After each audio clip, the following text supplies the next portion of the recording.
Hey, how you doing? Good. Is Mitchell here by any chance? He already left for the day. Okay. I had left the guitar, I think it was last week, and it didn't get fixed, but I'm here to pick it up. So it's 00059. Okay. Let's see. Where is it? Upstairs or down here? Yeah, it's probably upstairs with the completed instrument. You didn't work on it at all? Because I had some questions. Or not really even like direct questions. The one that was falling apart? Yeah. Yeah, I saw it. I'm joined this online group, and they're like really puzzled on what's going on, and they were just curious specifically what Martin said, and I was curious about, like, do you represent Martin in this, or should they take a look at it? Their eyes and ears on the ground, like we're supposed to report to them what we see and what we think, and we're supposed to report it honestly. Right, of course. Otherwise, they'll revoke our dealer agreement. No, yeah. I mean, I wouldn't expect nothing else. Let's look at the guitar. I was looking at it thinking that it looked like it was insanely over-humidified. Way too much moisture. What was your name? I'm Mike. Hey, Mike. Yeah, the thing that struck me was that it's a lot harder to sell on a matte finish guitar because you can't see all the like on a gloss top guitar you literally you can see what the top looks at. Okay. You want it to be a nice clean arch on this guitar, but if you run your hand right here, you feel these two big humps on either side here. There's sort of a flat spot right here, and it's kind of pulled up all around it. That's a sign of over-humidification. What happens is the top swells, the braces all swell. They want to push up like this, but the end block is holding it down right here, right? And so that's why this is popped like this out here. The end block, there's a large gluing surface here, but the rest of this is just glued to the edge, so it's swelled up and popped apart. So I still say, if you give this thing a chance to dry out really well. So, I don't know much. The last guitar I bought, it came up on the thread, in '93, it was a Mitchell. And new guitar, right? So I've had lots of used guitars. So once they started telling me what potentially could happen, they were aghast that I was hanging on a wall. And that it was on an outside wall. Well, it's just opinions that they know. I mean, that's literally the only thing. The guitar has never been out of the house. Like when you say over-humidified, do you mean like someone would buy the humidification system and then wrongfully do it, or do you mean it sat in a wet basement? Whatever it is the environment that the guitar was in, be it a room, a case, a basement, anywhere outside, whatever it was, the humidity level was too high for too long, and the wood took on all this extra moisture. So I have, and granted, I mean, you only know what I'm telling you and what you've seen a million times. So, but I have central air, and I have like the Nest thermostat, and it gives me like the humidity. I've never bought a humidifier, didn't really pay attention, but it reports between 40 and 55. I can pull up the last 2-year reports. And granted, that isn't in the central of the house. I don't know how it reads, and then this guitar was on the room, outside wall, etc. But it hasn't been in any extreme circumstance. I probably only played it 25 or 30 times since I've owned it. It just blows me away. And so I just, is Martin wanting to see it, or would they obviously not pay for it? I don't know. You have to ask Mitchell what they said. I didn't speak with anyone at Martin. But there's no test that you can do on the wood or anything? There's no meter or anything? Or I mean, I know everything's pointing to humidification. Yeah, and I know what I'm looking at. Right. It's the opposite of dryness. If it was too dry, it would be shrunk in like this. But you would never think that would come from a wall. I mean, you don't know my house, but I mean, like if the basement was flooded and it was sitting on the wall there, you're saying that's possible. But like a normal house, a normal situation, it just doesn't make sense. Call 803, anybody in sales, 803. I know I'm kind of beating a dead horse, and I know you know what you see, and I get that. So we can move past that. What other guitars do you have in that room? I have 2 Sigmas, old Sigmas. Yeah, those are laminate guitars. Okay, I have the Fender's solid body. Fender's, is it an electric? No, it's an acoustic, but it's not laminate. And the Sigmas, are you positive they're? Because I looked. A lot of them are. Well, yeah, laminate, but they're older guitars. But that's one of the reasons they're hanging right next to it. And then I have American Telecaster, standard Telecaster. Yeah. I have rip off. I mean, the acoustic guitars I have is two Sigmas and a Fender, Yeah. and this one, So, and they all sit right next to each other. I don't know. I don't know your other guitars. Obviously, every guitar is different. One thing I always try to do with my customers is educate them and teach them to look for the signs of humidity issues with their guitars. Because I hear it all the time.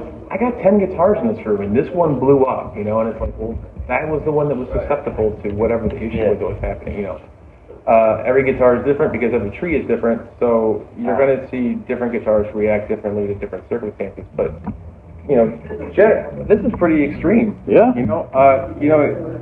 Like if the finish wasn't in such good shape, I would say this guitar was underwater at some point. So you weren't using a case humidifier with it at all? No. You're just hanging it on a wall. You have a humidifier in your furnace, or a humidifier I have in a the video. room? I have a video that I can show you that pans through the room, and I have hardwood floors on it, carpet on hardwood floors. It sits on a stand in the room, or it goes on the wall in that room, and then sometimes I take it to my bedroom where there's a stand, and it might stay a night or two in there before I bring it back to the room. No extra humidification. Yeah. I gotcha.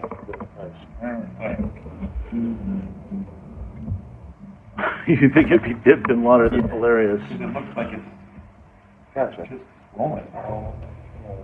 Well, so I started taking on some of the guilt of it when they told me about the wall hanging. No, let me say that. But then I remember about 6 months after I bought it, like, you know, because this was supposed to be my last guitar, my Martin. I never had a Martin before. And the action seemed a little high, and the sound was a little deadening. And I remember thinking, well, shit, maybe I shouldn't have gotten the mahogany, and I need to get this looked at. And that's some of the what I read online is some of the telltale signs that your guitar's too wet, is that it's sounding kind of dull, The action's too high. and the action gets high. But I mean, it was never in an environment Yeah, we're all out of outside of my house. But anyways, I appreciate your time. Yeah. One other thing is, Mitchell and the guys online are having trouble understanding why the neck is askew, specifically what's going on with the neck, everything related to the bracing, or, because Mitchell said the bracing is popped? I mean, yeah, you've also got, quite a bit of relief in the neck, pulled up like so, which can come from humidification issues as well. You got two different types of wood; they're going to take on moisture differently. Does the neck need to be repaired in any way that you can I tell? mean, it needs to be adjusted. Okay. At least. So yeah, what happens? Like again, like I said, usually it's to do with the braces, because we're not talking about a singular, a piece of wood of uniform thickness. It's got braces, so it's all like this, right? So it's actually thicker on the braces shrink and swell too. Right. So you can imagine anything that's happening with the braces is going to be reflecting the top. So when the braces get dry, they shrink, they sink the top in. When they get over humidified, they swell, they push the top up. That's why the action is so high. Okay. Well, the other question you mentioned specifically about maybe it dries out. How can I encourage that? Yeah, good. I don't know. No, I enjoyed it. There, insult. I got it. I mean, you could definitely put it in a case with a bunch of death kits, packets, and see what it does or whatever. But it was a Christmas gift. I mean, the other thing about it, I would maybe get yourself a good, accurate hygrometer or a couple of them, What is it? Is that something electronic? It could be electronic or it could be analog. And some You sell them here? We might have some ones that are made for cases. It's like the thing that maybe your grandparents had on the wall with the 3 dials, and then one of them is for humidity. And the other thing they said was like, Martin's been around forever. Well, they're limited warranties. It's just a joke. It's set up to fail for guys like me. You know what I mean? well, I mean, no, I mean it used to be where they covered the stuff. They don't warranty what happens to wood. Basically, they did. warranty. I mean, it don't matter about us right that's now. what everyone's mad about at Martin is for, you used to cover this, Well, you they're used to cover this, they're doing numbers now. and they go, well, we used to cover it, but we didn't have to. We were just doing it to be cool, basically. It's a mindset because 50 years ago, this would not have happened to a guitar. It's just one of those. I know the environment. I know you don't. So, But and this is not to pick on Martin, this is true for every single guitar maker that's out there. So around the turn of the century, 1900, Martin was making their 10,000th guitar. And then they made their 1 millionth guitar in, 2004? I don't know. I'm not like a guy like that. And then they made their 2 millionth guitar about 10 years later. Okay. I'm a guy that when it gets burned, he gets upset. They don't building them out of 50-year-old wood like they were even up through the 80s and 90s. You True know? that, yeah. How old do you think this would have, I mean, if you don't know, that's fine, but, I have no idea. okay. So I'd say a new guitar coming off the wall today is way more temperamental and way more susceptible to humidity issues than one that was even 20 years ago. All right. It's just the whole nature of all guitars. Well, once again, you're saying this was dipped in water, basically, so. I'm not saying that. I mean, but it's extreme. It's really, yeah. And so it could be, you know, like, you've had this guitar how long? 2 years in November. 2 years?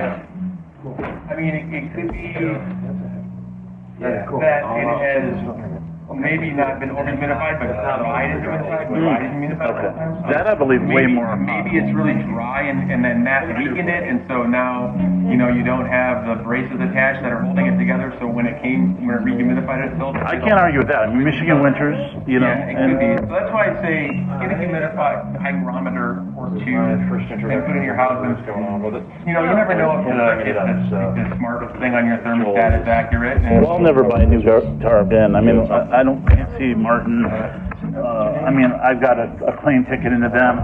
Like I said, I was curious on when I talked to them. They're going to be like, well, we talked to elderly, and they're, you know, they're basically us. I don't know if that's what they're going to say. Yeah, I mean, there's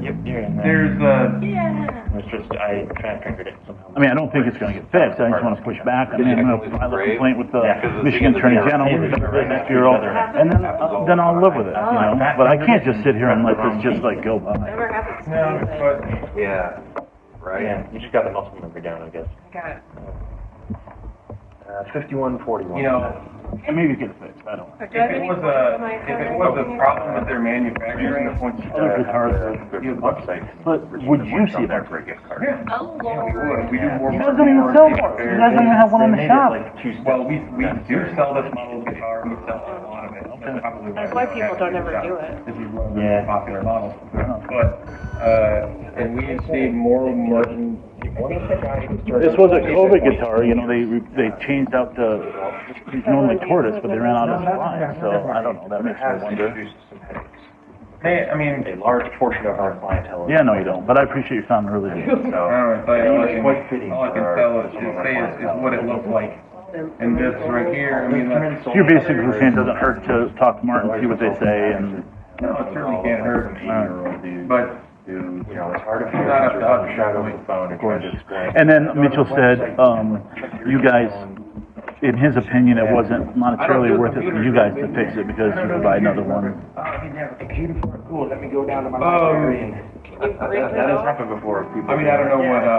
Anytime I check your website, I always do it. We were hemming and hawing, he wasn't What like, sort of estimate he worked up? he didn't. I know it's got a bunch of loose braces, and I mean, I'd be curious to see what it looked like just after it's stabilized.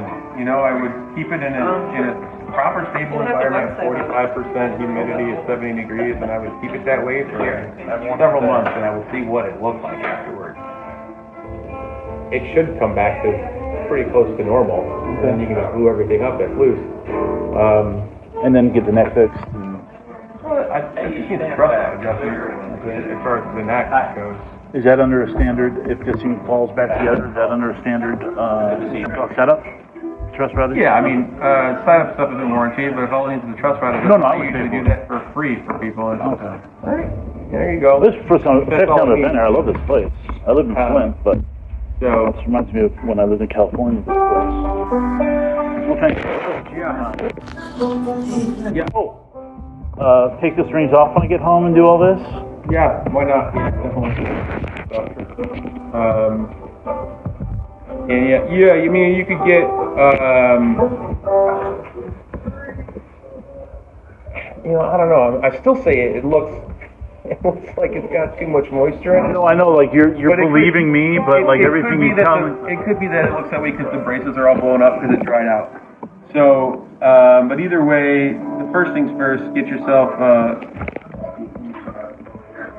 wouldn't be a bad looking start. Yeah, I mean, it's a lot easier to tell when a guitar has gone through humidity problems when it's got a glossy top on it, because you can see all the weird stuff on it. And, you know, I had a guy bring in a guitar. He bought at Guitar Center 2 weeks ago. 2 weeks before he brought it to me. And he says, it's not quite right. And I was looking at it and I was like, this thing's dried out. And look, it's the middle of summer here. You know which Like, Guitar Center? I think that was in Roseville. But and I was like, you know, you've only had this guitar 2 weeks. How did you manage to dry it out, you know, for 2 weeks in September in Michigan? You know, it doesn't seem possible. And I looked at the serial number. I was like, oh, well, the guitar is over a year old. It's just been sitting in Guitar Center's backstock for a year. Yeah. So it was dried out when they sold it to you. Yeah, I was mean, like, I you wonder should just about that return too, this but I had it guitar. for a year and a half from Guitar Center. Oh before yeah, anything I mean happened, you know. that's shipped is sold.